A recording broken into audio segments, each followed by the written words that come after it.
What are we going to talk about, Todd? I don't know. What are we going to talk about? Well, I will say this. So yesterday, I did two podcasts, one with JG, one with Jaden. Oh, no shit. Both referenced you Yeah.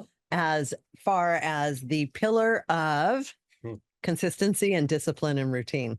You definitely lead by example with that.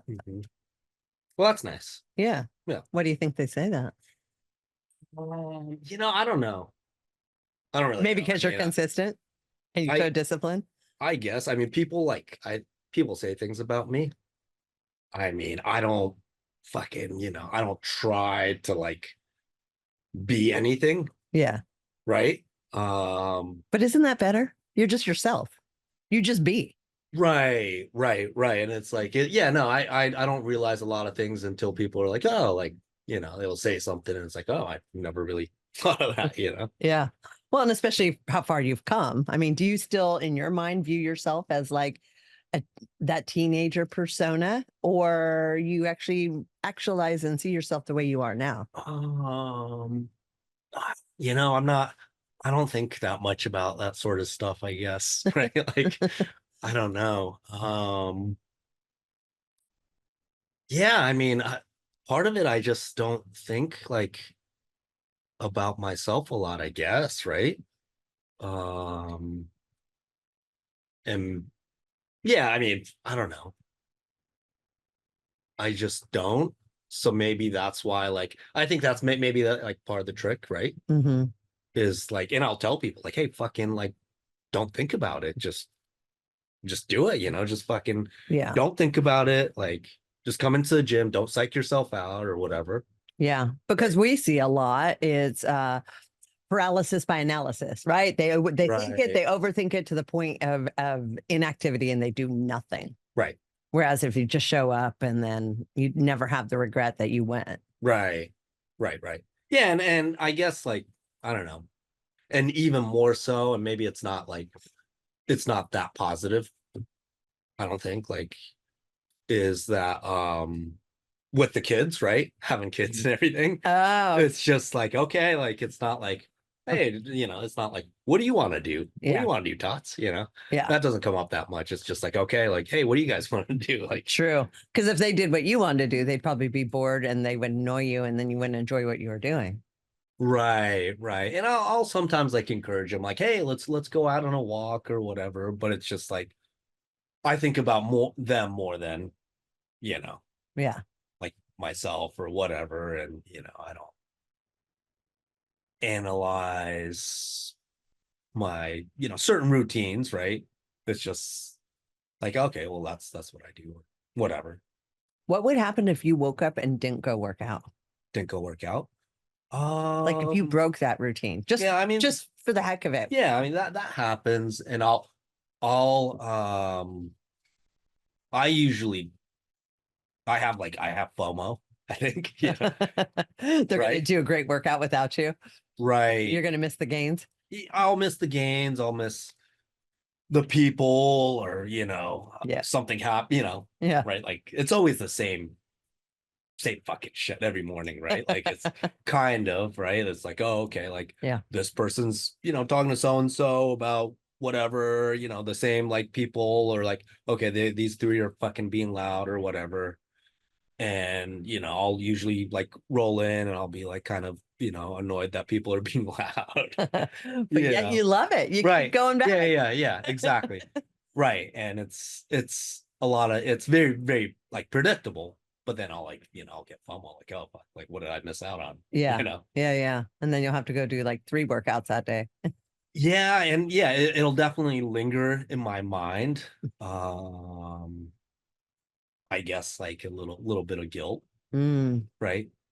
Or just, I didn't do as much as I could. Yeah. Do you think about that a lot? Like you could have done more, you should have done more. You constantly like, it sounds like kind of David Goggins-ish in my head. Like you're constantly just pushing yourself. And if you're not pushing yourself, you're beating yourself up for not pushing yourself. Yeah. I mean, yes, but I think I'm getting smarter about it. Right. And I think it's always like a fine line between like are you being smart or are you being a pussy? Right. Yeah. Like, right. Are you giving yourself grace or are you giving yourself an excuse? right. That one I struggle with because I have so many people like, Angie, give yourself grace. And I'm like, am I giving myself too much grace? Because now I'm just feeling lazy. Right. It feels justifiable, but at the same time, I probably would have felt better had I done it. Right. For sure. Yeah. For sure. And yeah, I like recently, like the past 6 months or so, I've had like I think I've had not a ton, but a few minor injuries, right? Like a series. So that's like, then I realized, okay, like, I'm pushing myself and I'm not recovering properly. So yeah, overtraining, you think? Right, Yeah. right. So it's, it's been hard to be like, try to be smarter about things, right? Yeah. And not go like, oh, I'm just being a pussy or whatever, So it's like, Yeah. to be able to tell that difference. Yeah. Well, that comes with like age and experience though too, right? Like you try it a certain way and then you start to realize, okay, when I do that, this happens. Right. But I don't know. I mean, when you're first starting out, like with working out or whatever, you don't know. You're just kind of winging it all the time. Exactly. Right. Yeah, I think it comes with experience, but it's hard, right? Because it's you know, for other people, I'll look at other people and go, and they'll tell me like, oh, like, I don't, I'm not going to come in today because of this, or I'm not going to, whatever. And a lot, and I'll see it like, okay, well, they're just being a fucking pussy. They're not being smart, right? So it's kind of like it's a very fine line, I think. Yeah.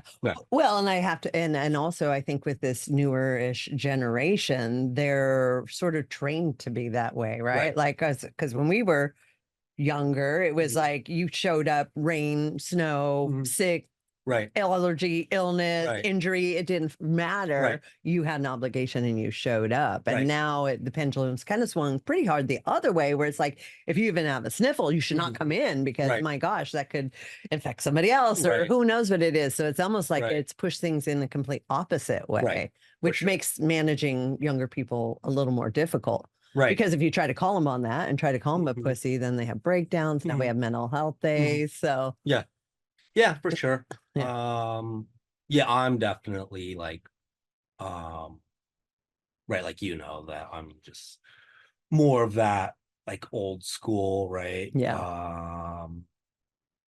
Pre like mental health, right?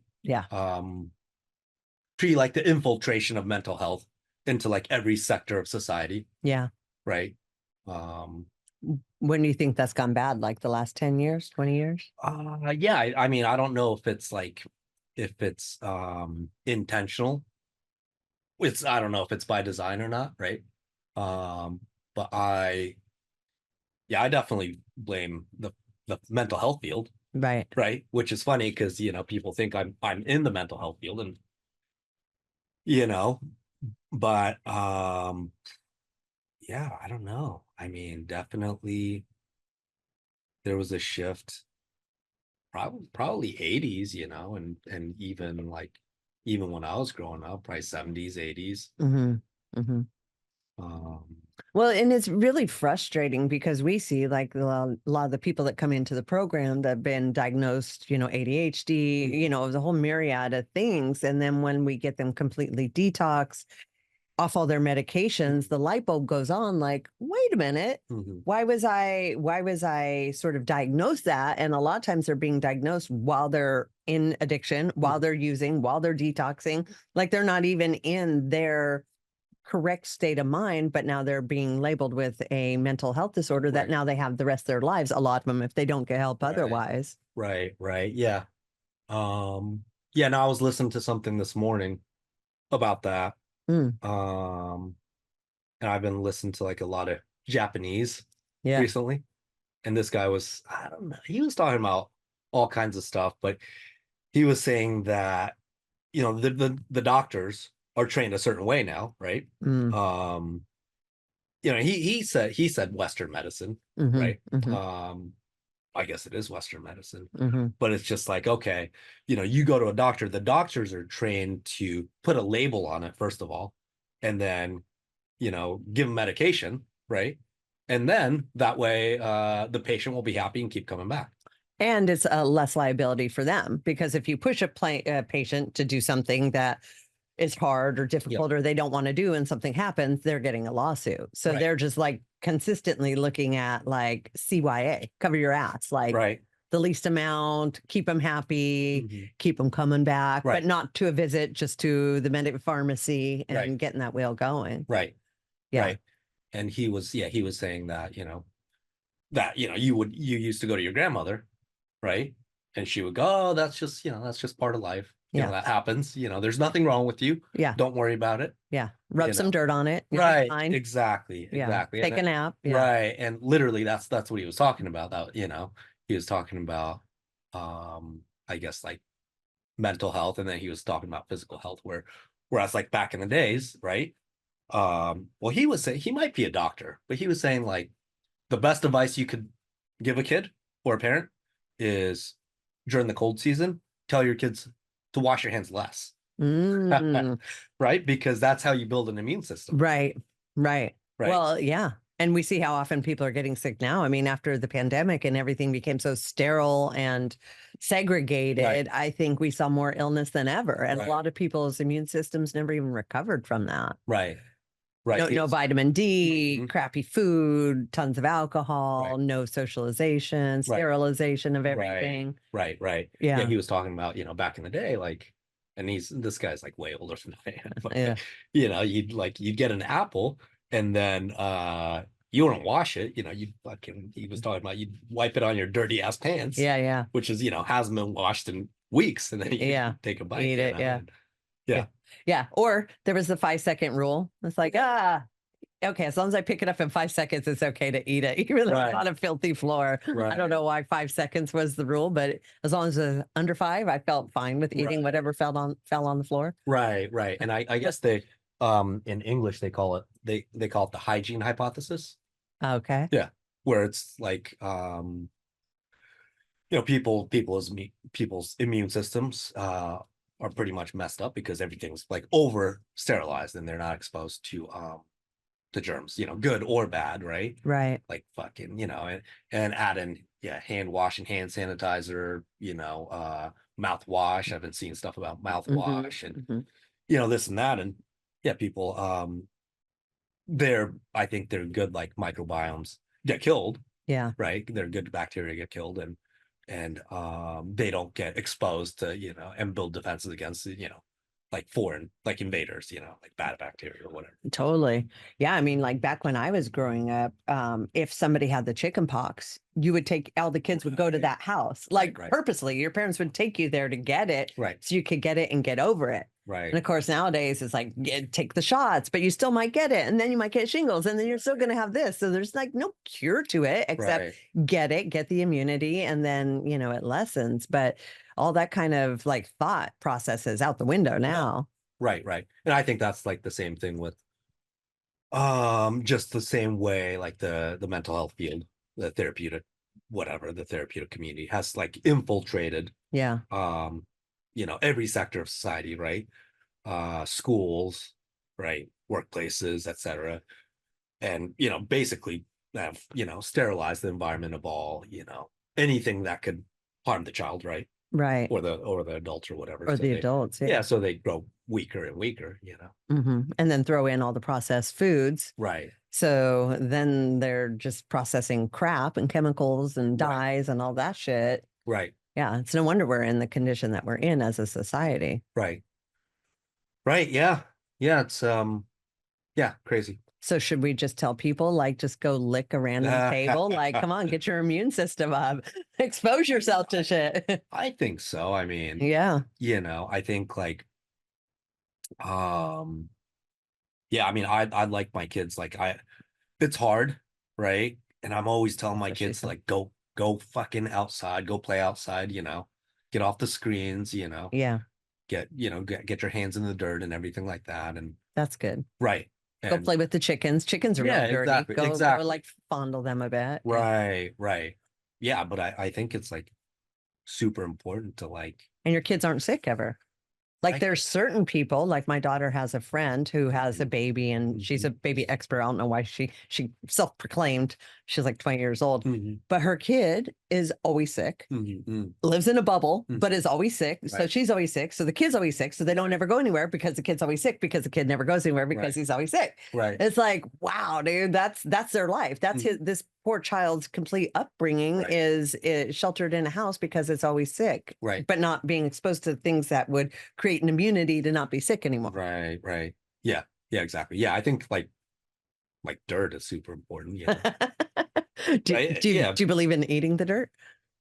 Was that the diametric something kind of dirt? You just diametric. Yeah, you just eat diametric. Yeah. Whatever. What is it? I've never taken it that far. I'm not eating dirt. Right.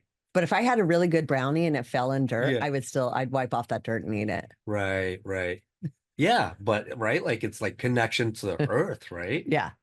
And just like farming or whatever, right? Like putting your hands in the dirt and like maybe washing the vegetables a little bit, but not too much. Yeah. Because they say that your body is more bacteria, more microorganisms than it is cells. Right. So I mean you're more like bacteria, right, than you are like fucking human cells. That's weird. Yeah, it is. So then if you're good bacteria, then you don't get ill. But if you're got compromised bacteria or bad bacteria, then you're more predisposed. Like, how's that work? Like, is it better to have more bacteria or less? Yeah, I think so. Yeah. I like good bacteria. They have like these. Good bacteria. Yeah. Right. Like they have these, I know, there's, doctors and whatever, researchers, scientists, they've been experimenting with, I think it's called fecal transplants. Yep. Right. I've heard about those. Yeah. I was at this health retreat in Hawaii and I wanted to lose weight, but it was like all vegan, not cooked. So my body was probably just like rejecting it because it didn't know what to do with it, vegan food. But at one point, and I was like frustrated with the results because I felt like I was suffering. And I'm like, why am I not losing weight? And she's like, well, maybe you have a problem with that. Like, let's offer this solution. You get some person's healthy bacteria from their fecal glands, and then they implant it into your own colon and fecal, and then it teaches your body how to grow like good stuff. I'm like, I don't think I'm like at that point yet. Right. But that's been a thing for a while. Right. And even like mental health. Yeah. They say that they could, cure depression or whatever. With that? Yeah. With fecal implants? Yeah. So what, do they take the fecal from like a happy person? Yeah. I guess like, so. You're really happy and thin. We're going to take your fecal matter. Right. So people could donate, kind of like a sperm donor. I'm sure yeah, exactly. I'm sure it's not like concrete, like, okay, like it's been like concretely proven, but yeah, I think. But I feel like it would make sense. Like if they tested it out in a petri dish or, an animal and saw the results, it wouldn't be around this long if there wasn't some validity to it. It's just who's willing to do it. Yeah. Right. Yeah. And there's people that go to these remote tribes, right? the Amazon or whatever. Yeah. And they collect poop. They do? Yeah.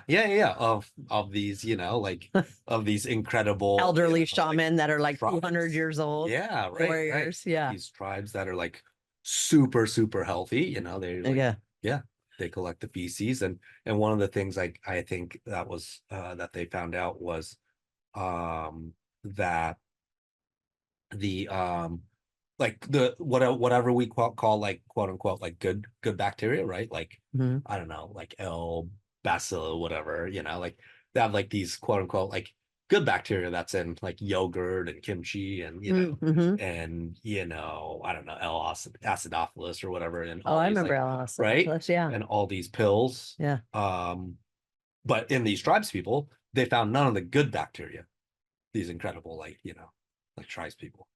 So then what does that mean? They found an abundance of like bad bacteria. It just means like.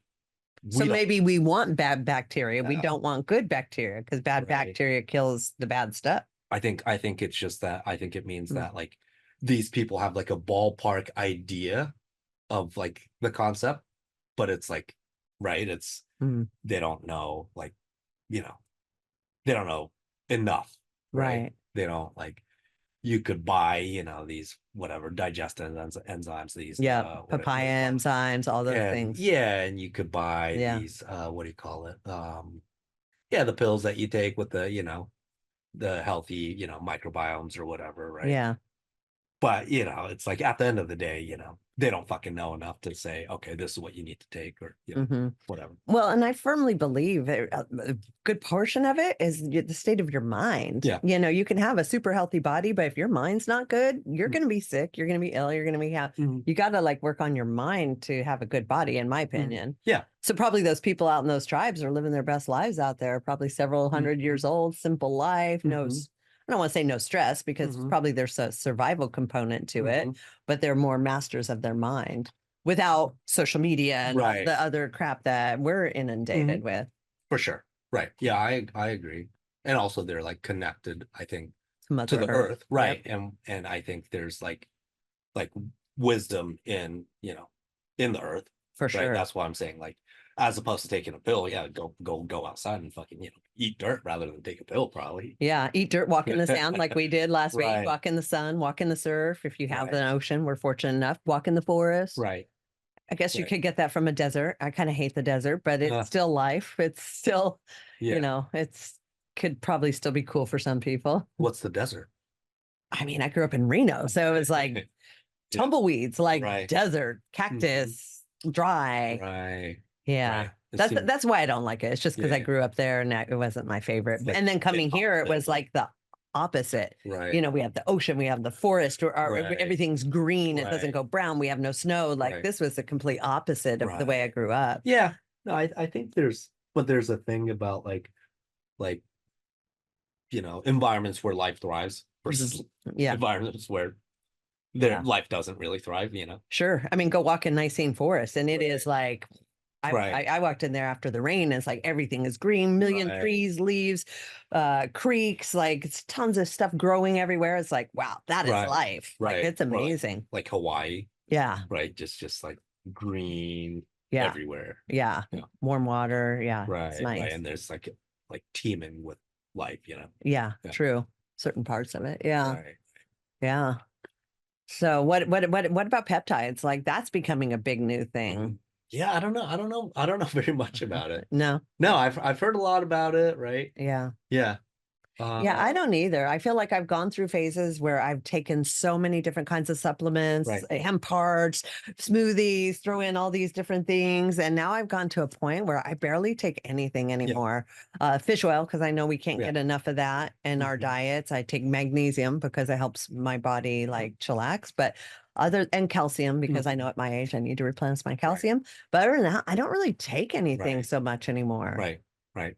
Yeah, I don't know. Yeah, I don't know very much about peptides at all. I've been like, I keep meaning to look into them. But yeah, I mean, same, right? Like I think you know, I mean, like supplementing vitamins, there's just, again, like, you know, not much research supporting the fact that they actually fucking do anything. You know, as opposed to like getting it from Whole Foods. Right. Yeah. Right. Which, even though I love supplements, you know, like you do. Yeah, I do. And I take them, but I'm trying to get, you know, more diversity from like foods, you know, things like that. Yeah.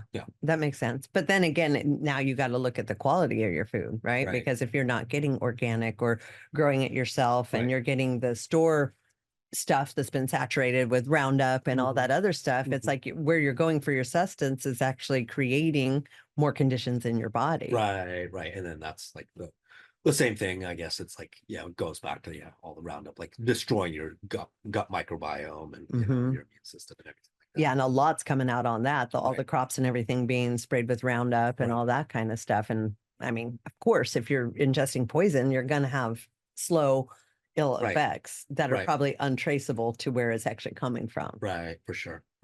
Yeah, and that's like, I was talking to you the other day about the gut, right?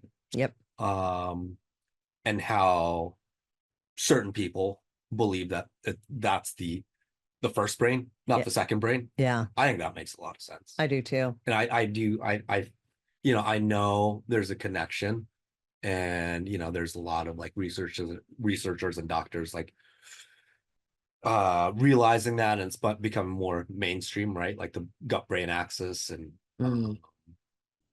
these researchers in Stanford and Harvard and things like that. But yeah, I mean, I think they're looking at it from a scientific perspective. Yeah. But there's also like very ancient wisdom regarding it. There is. I've done with several different practitioners somatic therapy. And the first general question is, you think of like a trauma or something, where do you feel that in your body? And people feel it in different places, but for me, every time it's my stomach, and the feeling is I just got punched in the stomach. And so it's interesting, like when I think about my life, if there's a certain phone number, 323 area code or something, I like before the phone even rings, I get like a punch in my stomach, and then I see it, and then it's like the body feels it, like you were saying, prior to it registering in my brain or mind about what's going on. And if we're more aware of that kind of thing, and then also knowing that the trauma stores in there. So like the gut. So if you've got a lot of trauma that you haven't worked through or processed, that's a great place for it to store. Right. Yeah, no, for sure. I mean, because think about, look how many people are like lactose intolerant, gluten intolerant, like all the things that used to just be normal. Now everybody has intolerances to those. So what's creating that? Right. Yeah, no, I think, yeah, I agree. And yeah, I mean, I haven't like totally figured it out. Yeah. But yeah, no, I mean, it's like, I do recognize that I feel a lot in my gut, right? Like, not necessarily just a gut feeling, but when, like you said, like if you get bad fucking news, right, you feel in your gut, or if you're excited about something, you get like butterflies in your stomach, or whatever, right? Like, it's like if you I feel like truly have like, if you truly like believe something, like have a conviction about something, right? I think you feel it like down to the gut, like, which I think is the core of the being, right? And I've been thinking about it a lot, like, okay, like the root chakra, right, is like, okay, like right around that area, right? And then also like I've been thinking like in CrossFit they talk about core to extremity like movements, and like strength is all like generated core to extremity, right? Meaning it also originates in our guts, in our core, right, and then goes outward. Exactly, all movement, right? It's just like, so the tighter your core is, the stronger your core is, the stronger the rest of your body will be. Right. And if you don't have like core stability, you can't express strength in any kind of way, right? Sure. I think maybe that like applies, and like emotionally, mentally, spiritually, right? And I was just listening to someone say that is that's like that in Japan before the war, they said that the root of thoughts, feelings, the root of the being, right? You think with your gut, right? Not with your head. And then that all apparently changed after the war. But that's the reason why. Did I say that? That's the reason why during ritual suicide they fucking cut their gut open, right? Because that's the seat of the soul, which is pretty wild. But, so why are they ritual suiciding as just like a sacrifice of themselves for the gods? Like why are we in Japan? I mean, that was just like deep rooted in the samurai culture. Yeah. Like if you dishonored your family somehow. Exactly. If you brought shame to the family, right? It's better to commit suicide than to live in shame. And that is it's very interesting, I think. But they had the attitude that some things are worse than death. Yeah. Right. which I like think eternal life, like to be stuck in purgatory for forever or something like that. Yeah, like, you know, some things are more valuable than your life, which I think is, you know, I don't think people should necessarily commit suicide, but I think it's a valid concept that, you know, there are more important things than, you know, your life, right? Right. Like your honor and your tribe, your cause, family, yeah, purpose, the people you love, right? Yeah. And that I think back in the days they used to I think like 10,000 years ago they said like the mortality, you know, the median age, like mortality was like 28 or something. In Japan? Yeah. Like people would live till like why? Because everyone's committing suicide, or no, that's just, I mean, our lifespans have like gotten like longer, I guess. Way longer. You know. Way longer. Yeah. But that well, what do you think's like the I mean, in Japan, I feel like they're healthier as a culture. Are they living past 100? Yeah, they're very healthy now, right? Yeah. But they yeah, no, they would they didn't take like life very not necessarily like lightly, right? Yeah. But they weren't afraid to like die. Whereas possibly now people are way on the, you know, other side, like they've shifted to a point where it's like they're way too afraid to die. Yeah. Right? Yeah. As opposed to, you know, like not, you know, afraid to die at all, right? Yeah. And that is, you know, I don't know, like partly after the war, you know, Japan had to be pacified, right? So that they're no longer a threat, right? So the pendulum kind of shifted the other way. And they took out all the who were the like samurai hitmen? What were they called? The Masagi or the but like ninjas? No, not ninjas. No, the ones that they were like assassins, right? Like they were Japanese assassins, not the ninjas. You were saying that they were almost like the mafia of Japan. Well, there is the mafia, the Yakuza. Yakuza, yeah. Yeah, that's what it is. Yeah. Yeah. Well, yeah, they're like, you know, being taken out too. But they have a very interesting history. Yeah. As well, where they, you know, at one point they were like a shadow government. Right. Right. And they, you know, they, I think, continued to be a threat after the war, right? So what happened was the war happened, right? Japan lost. And America occupied Japan, right? So General MacArthur occupied Japan.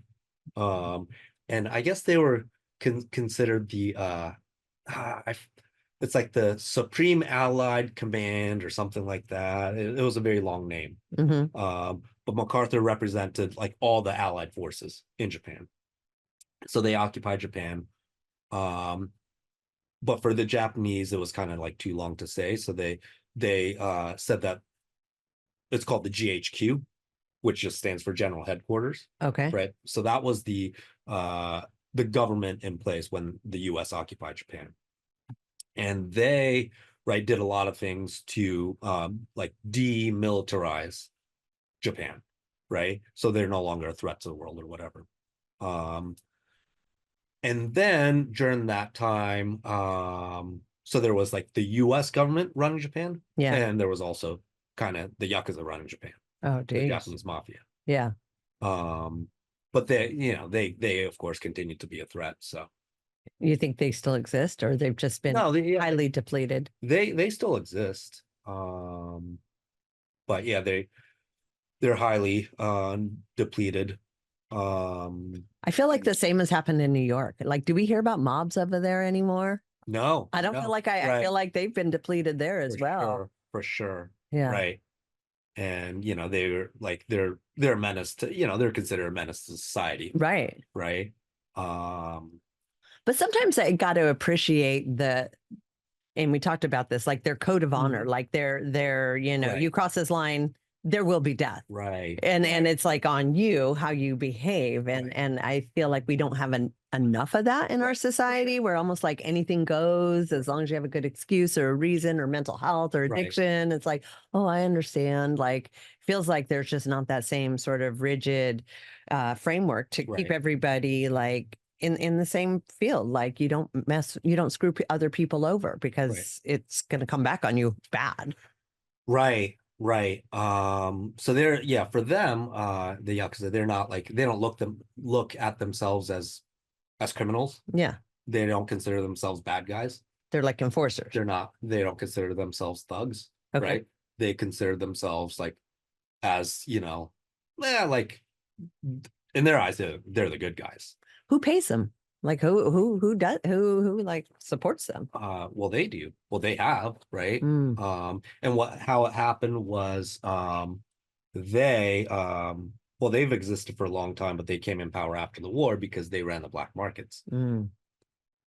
And then, they've a lot of it, like they've had a few, different rackets, but they a lot of times they provided protection, right? Yeah. And all the stores or all the vendors, wherever, they would provide them, or they would make them pay protection money. Right. Which I don't think is any different than the insurance industry. Yeah. They're just doing it in a different way. Yeah, it's exactly the same. Or the IRS. Right. When that started in 1900, we didn't need to hire people to tell us how to spend our money. Right. So it's like taxation. Yep. Yeah. Right. Yeah. So in their eyes, they thought they were like, doing good, right? Right. And there's some validity to it because Japan's a very safe country. And it remained very safe. Like there's very, very minimal drugs, right? And there's very minimal like purse snatchers or are guns legal? Rapists or no. But there's like still violent crimes, sure, guns, but yeah, they provided protection, right? Yeah. And they kind of said, okay, like you could do this, but you can't do this. We will permit this type of crime, but not this type of crime. So yeah, it's very interesting. They just kind of, they've existed in a gray area. Yeah. Right. But yeah, no, I think yeah, maybe this country needs something like that. Right? I mean, we need the mob to make a comeback. They made the best movies. Like, yeah, we need some regulators out there, some thugs that are willing to do what they got to do to protect this country. Right. Yeah. Maybe there's, some people that, need to like bypass the government. Right. Right. And go, okay, well, the government's being inefficient. We're going to provide aid to, the LA and Palisades or whatever. Right. Yeah. Yeah. We're going to make sure that, no one's like looting the fucking neighborhood or whatever. Right. Yeah. Because, it's just like, oh, the government's not doing it. Yeah. Is that what's happening down there now? I mean, probably. Yeah, I would assume so. I've seen some things about looters. Yeah, which is pretty disgusting. Super disgusting. Right. They got their insurance dropped, their house burnt down, no water available, and now whatever's left is being looted. Right. Yeah. And they have nothing. Literally nothing. Right. Yeah, no, these people, like there's people out there that have no sense of like morality or honor, any kind of values. Yeah. I mean, we saw that 4 years ago with Antifa and all that, and just looting and killing people and shop owners. And gosh, that broke my heart when I would see the shop owners trying to defend their property and being beat up. And like, it's like, man, where's our government? This is, to me, would be a point where the Yakuza or our military, someone step in and protect the, innocent citizens. Why are we permitting this? Right. Yeah. I don't know. I'm sure like, right. Like it benefits some people. Yeah. No, I was thinking like, this morning that, it's just like the American, like America, like the culture, right? Like we talk about culture a lot, like the company culture or whatever. Yeah. Right. And what the American culture is. And there is an American culture. Right. Yeah. And like part of it is like freedom and liberty. Right. Yeah. And there's more to it. But I feel like maybe there's like, not enough of a culture right now to bring about togetherness. Yeah. Right. It's just like, like these fucking looters, like, what do they believe in? Apparently they don't believe in, They feel like somehow I'm entitled to that. Right. They don't. Those rich people don't need it. I'm entitled to this for whatever reason. Even those rich people work their asses off their whole life to attain what they got. Right. Yeah, it doesn't matter from their eyes. Right. They're owed or entitled somehow. Right. Yeah, and I'm I'm not like for like ultra nationalism. Yeah. And I don't, I'm not like necessarily for the far right or anything like that. But also at the same time, I think, like the country needs a stronger culture, right?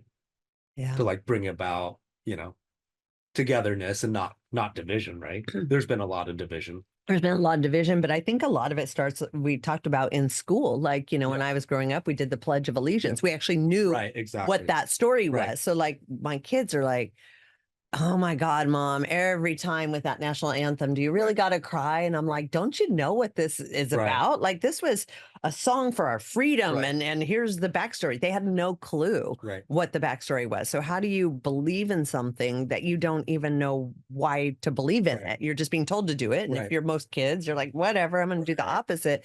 But, and then we saw that with this generation where they don't appreciate what they have because they don't realize how bad it could be because they've been raised in a manner that, like me, where you want to give your kids everything you didn't have, because in my mind, I suffered growing up from being poor, but then you create this culture with your children where they don't realize how lucky they are to have what they have because they just take it for granted because it was always there. Right. And I think to a large degree, like there's a lot of, like anti-American sentiment being pushed. Right. Like, okay, for whatever reason, I don't know, just like America, they're the oppressors, and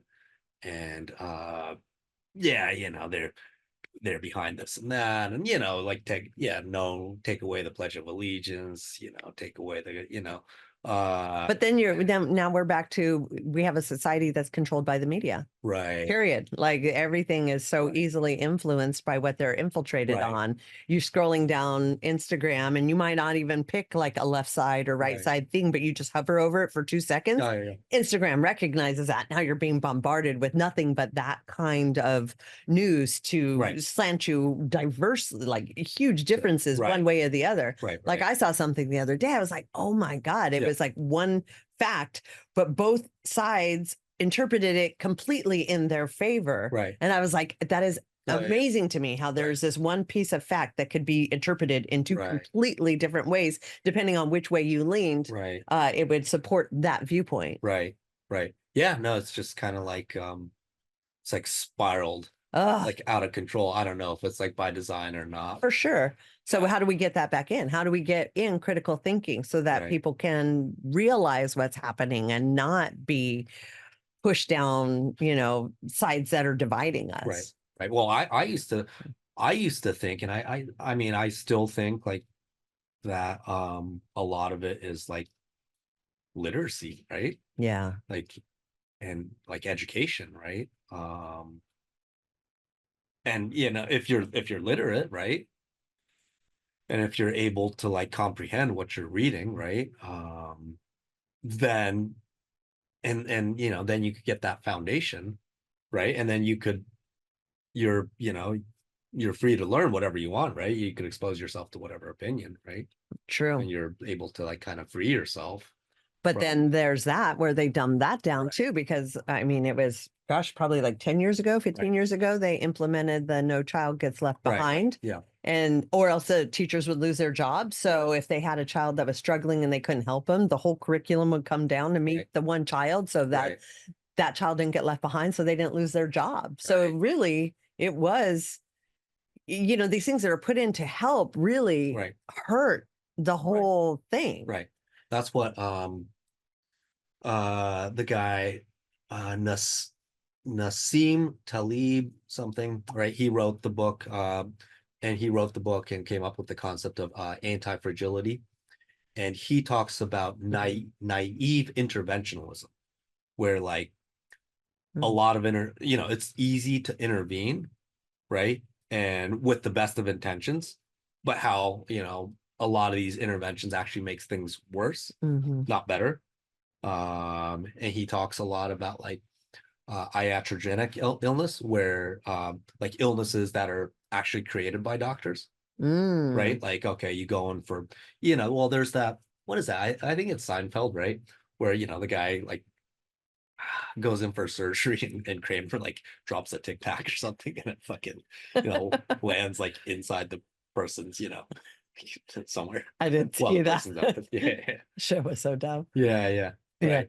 But yeah, a lot of like illnesses, or like made worse by doctors, by the medical community. For sure. Well, I know like I'm scared to death to go under the knife because it seems like I feel like those doctors are nicking things way more often than they should. Right. Like their room for error has gone really wide. Right.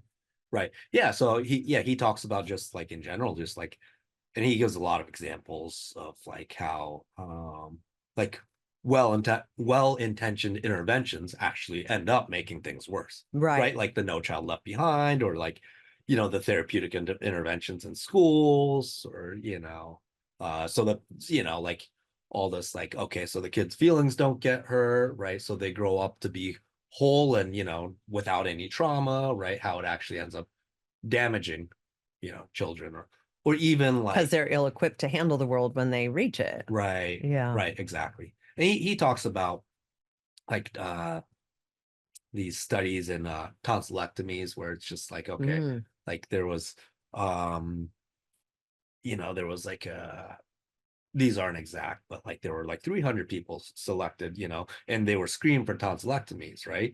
And like 5% of the 300 needed that, these doctors determined that 5% need these tonsillectomies.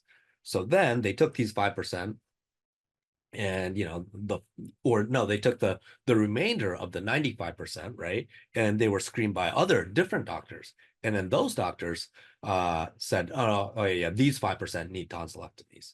And then they took the remaining 95% of those people and took them to different doctors and had them screened, and the doctor said these 5% need tonsillectomies, right? So so at the end of the day, it's just like no matter like what population was selected, these doctors selected a certain amount to, need, and said they need tonsillectomies, right? And possibly to kind of like justify their profession. Yeah. Right. But that's like an example he gave of naive interventionalism, where like, these well-intentioned interventions, right? Not well thought out though. Yeah. Like they actually made things worse, Damn. Yeah.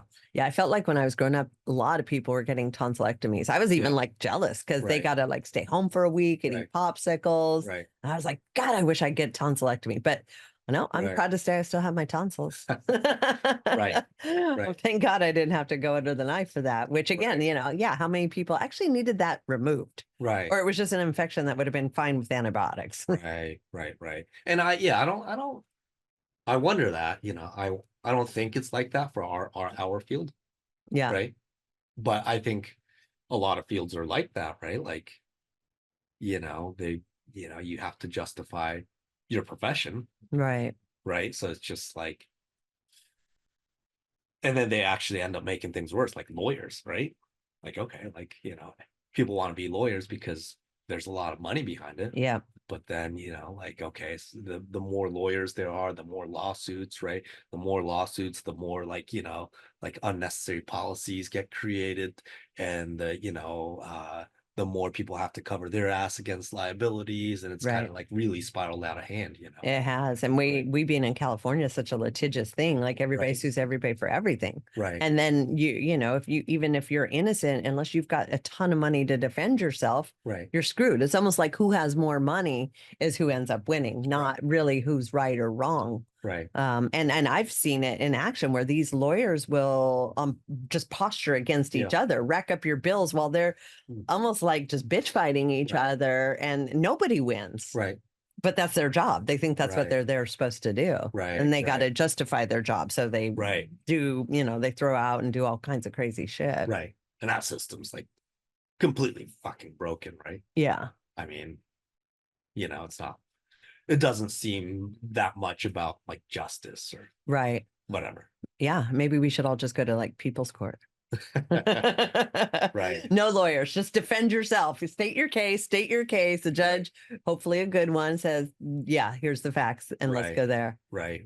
Yeah, no, I'm not like I'm not a huge fan of like, you know, the snitch culture. What, with witnesses and things like that, or Just in general, right? It's kind of, oh, like, right? Like that's where that like, all the civil suits and this and that. It's all like it's kind of like snitch culture, right? you could be, Yeah. yeah, yeah, I tell my kids, like don't, knock it off. Do not tell on, your sister. yeah, I do not want to hear it. Work it out, right? yeah. Yeah. Oh, well, that's good. Right. But again, like that kind of goes back to like, the naive interventionism, Right. like You got to allow natural consequences sometimes. And not right, everybody is exactly. going to have the same outcome every single time. And you can't cater everything for one person. Right. It's got to appeal for the masses. Right.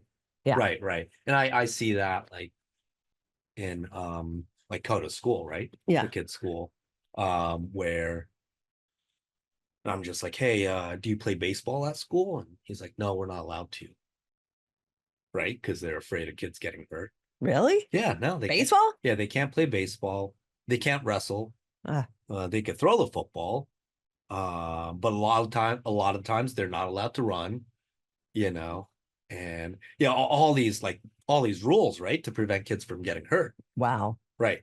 But it's like, well, then what? Now you're gonna, they Well, then what is you have all these kids with all this excess energy, no right, way to release it. Then the teacher's unable to handle them. Say, you right, need to put your kid on ADHD exactly. medication because they're unruly. Right, But it's like, no, just let them go run like 15 laps. Like, that'd be right, cool. right, No, we can't let them run because that's dangerous. exactly, right, Ah, yeah, that's but yeah, awful. yeah, it is awful. Yeah. But then, again, like, and then it's just like, and going back to like the snitch culture thing, I Yeah. don't want my kids like, right, like snitching on each other, because that's the result, Right. right? Like, oh, so and so did this to me, and then now next thing you know, that's against the rules, right? Or Right.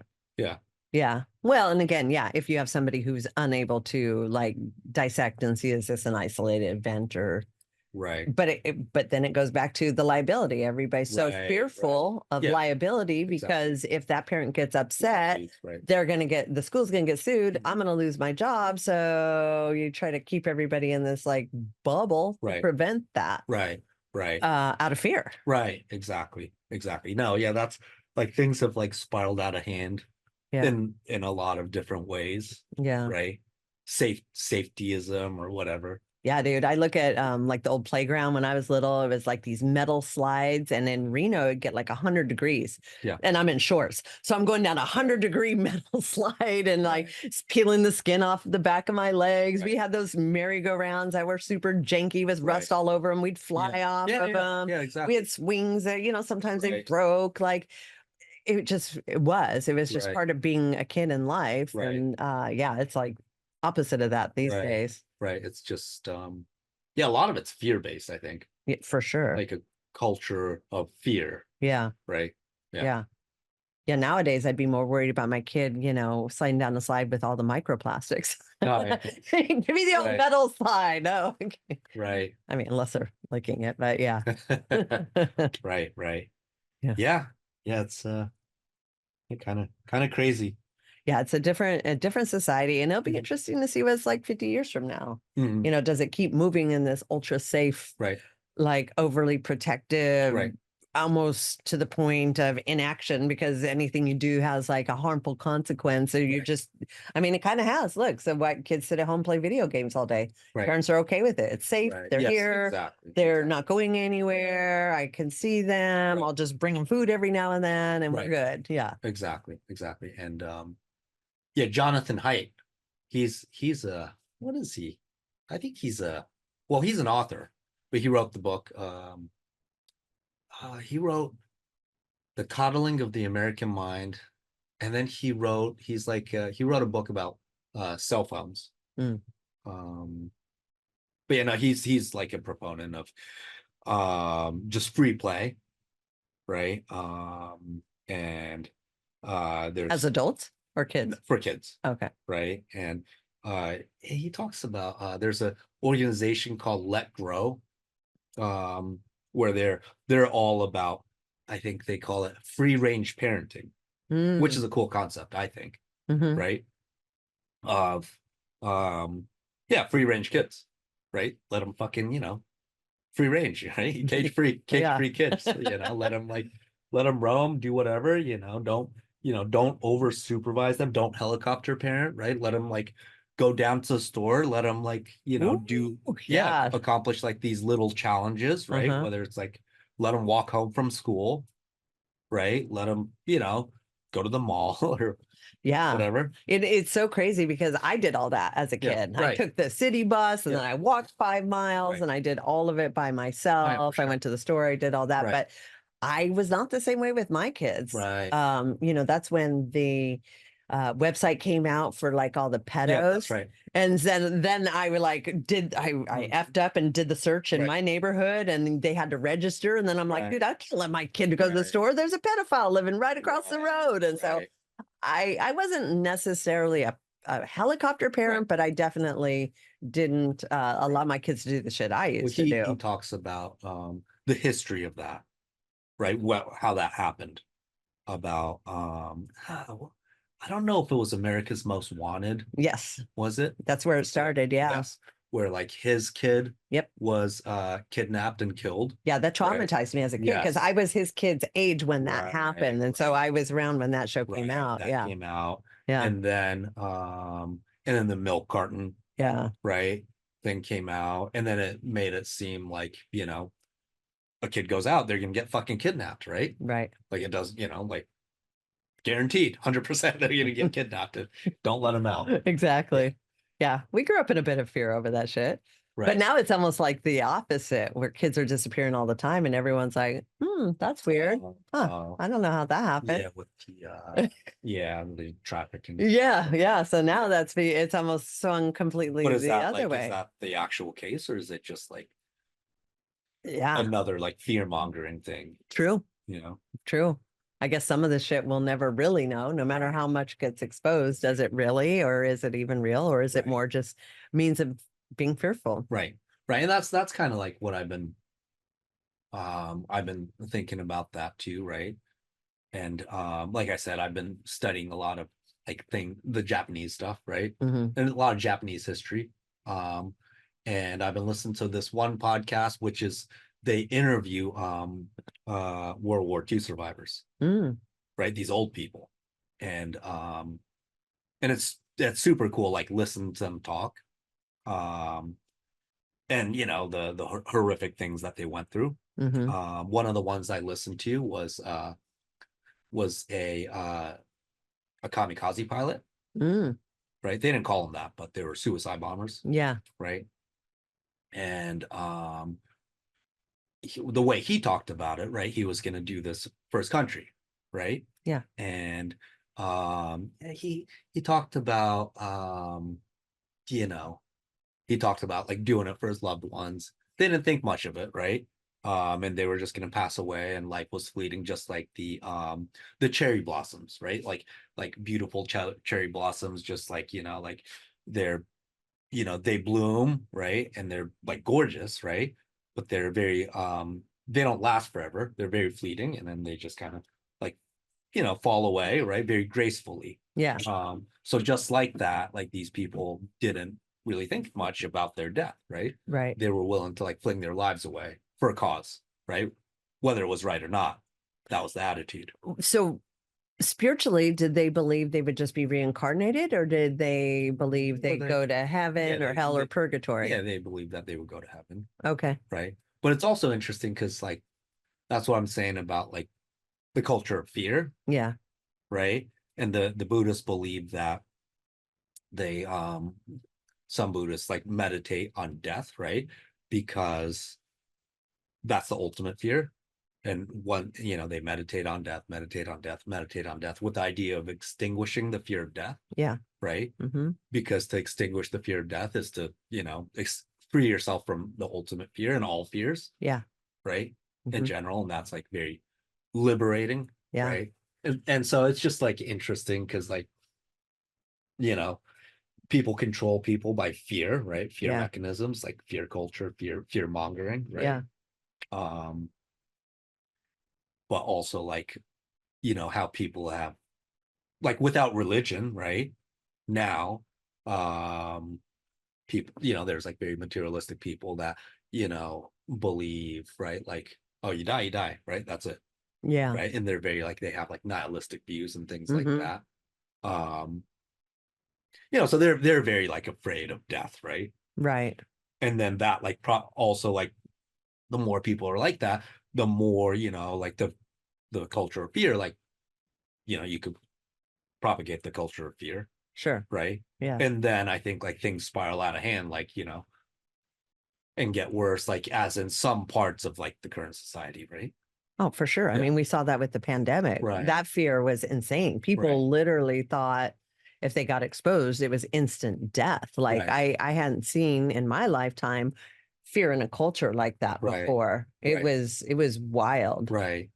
Yeah. Yeah. And we kind of promote like the culture of fear, right? Through like, I mean, we're like, people are becoming more and more afraid, right? Like without like, okay, we promote all this like safetyism in schools, right? We create like this safe culture, right? We create like, safe spaces, right? Yeah, we like we're afraid of like germs, right? We're afraid of viruses, we're afraid of the next pandemic, we're afraid of the next war, we're afraid poverty, of losing our house, losing our car, running out of gas, right? Our children being kidnapped and everything like that, we like, perpetually live in fear, right? Yeah. Whereas like maybe the solution is, right? I think a lot of the solution is, right? Well, we used to talk about confronting, right?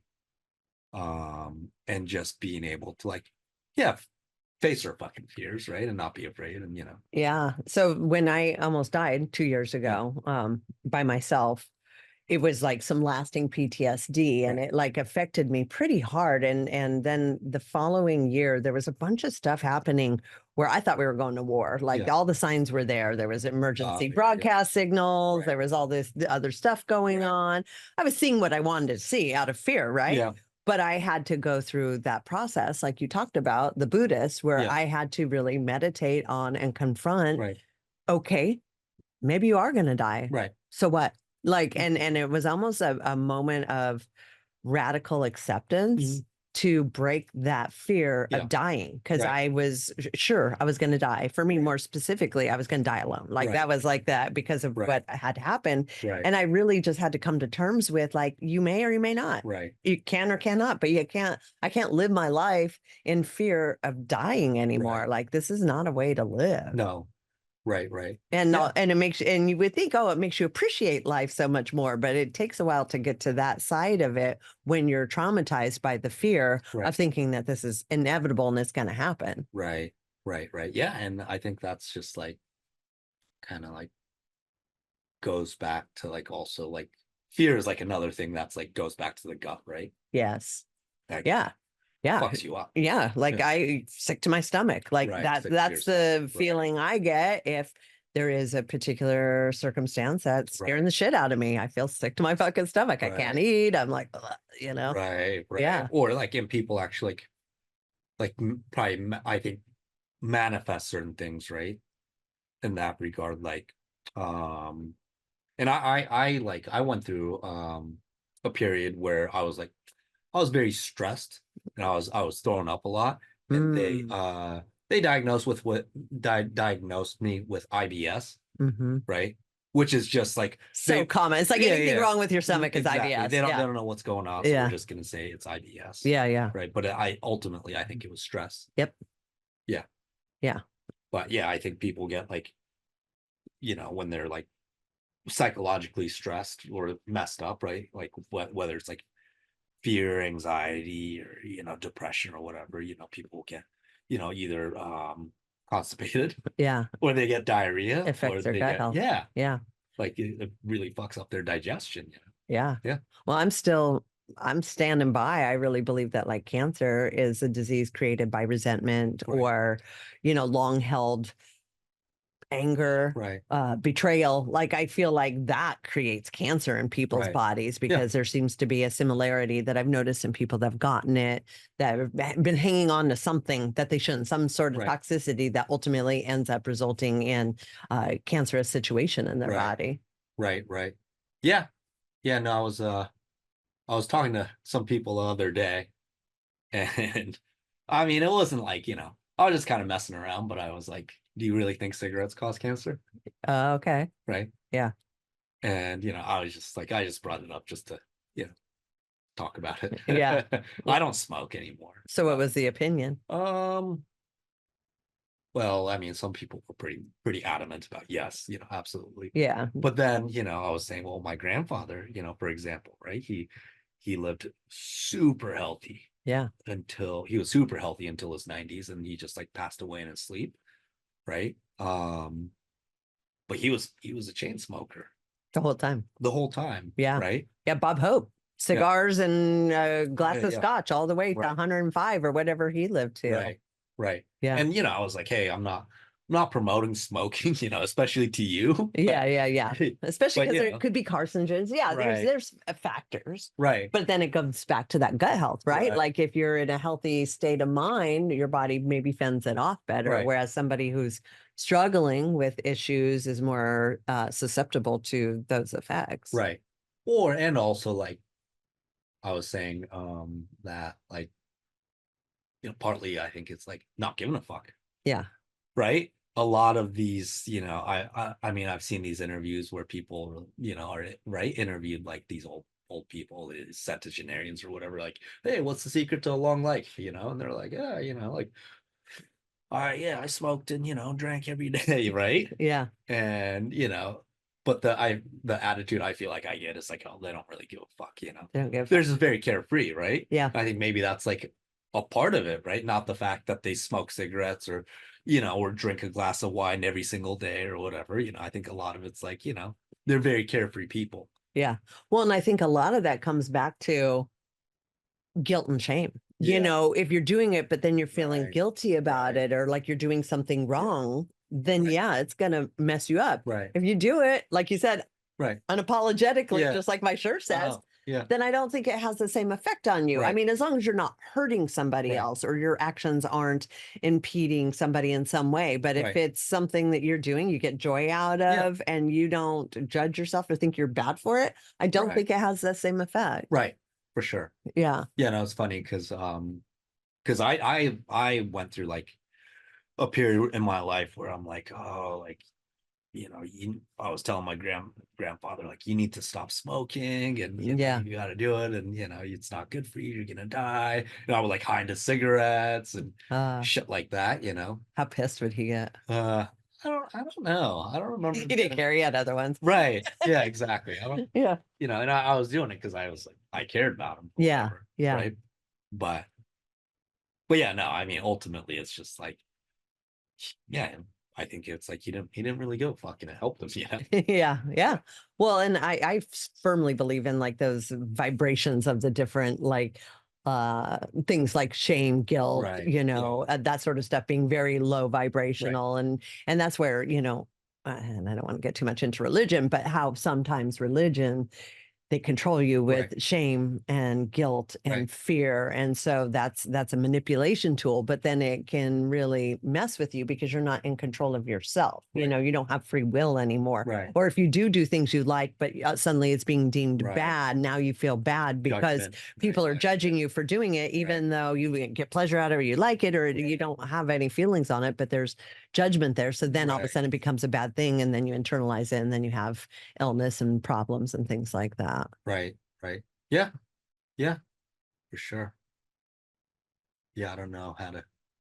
I think that you got to have healthy, I mean, like we talked about, you got to have a healthy body, mind, spirit, and foundation. Like you should be in balance of all in order to have a healthy lifestyle, I think. Yeah, no, I don't think I feel very guilty about much. Or like, well, you're also not doing a whole lot that you shouldn't be doing either. You're not like partaking in stuff that, hurting your body or hurting others. So why would you? Yeah, no, I think I should more.